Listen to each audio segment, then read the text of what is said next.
ખાતે પાણીમાંથી સ્મશાન યાત્રા નીકળી છે। આ માહિતી આણંદથી મળી છે, જ્યાં પાણીમાંથી અંતિમ યાત્રા નીકાળવા માટે લોકો મજબૂર બન્યા છે અને આ સ્મશાન યાત્રા આણંદ ખાતે પાણીમાંથી નીકળી છે। ત્યારે ઉમરેઠમાં પાણી ભરાયા હતા અને આ પાણીમાંથી સ્મશાન યાત્રા નીકળી છે। શહેરના સુથારી નાળ સીમ વિસ્તારની આ ઘટના છે, જેના દ્રશ્યો પણ સામે આવી રહ્યા છે। ત્યારે સુથારી નરસિંહમાં કુલ 400 પરિવાર અહીં વસવાટ કરે છે અને એક સપ્તાહથી હજુ સુધી આ વરસાદી પાણી ઓસર્યા જ નથી। ત્યારે આ વરસાદી પાણીમાંથી અંતિમ યાત્રા કાઢવા માટે લોકો મજબૂર થયા છે।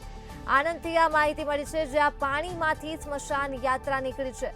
ઉમરેઠમાં પાણી ભરાયેલ છે અને આ ભરાયેલા પાણીમાંથી સ્મશાન યાત્રા નીકાળવા માટે લોકો મજબૂર બન્યા છે। શહેરના સુથારી નાળ સીમ વિસ્તારની આ ઘટના છે, જ્યાં સુથારી નાળ સીમમાં કુલ 400 પરિવાર વસવાટ કરે છે। ત્યારે એક સપ્તાહથી અહીં વરસાદી પાણી હજુ સુધી ઓસર્યા નથી અને પાણી ન ઓસરતા જ સ્મશાન યાત્રા આ પાણીમાંથી કાઢવા માટે લોકો મજબૂર બન્યા છે। તો પાલિકા તંત્ર સામે પણ અહીંના સ્થાનિકોમાં ભારે રોષ જોવા મળી રહ્યો છે।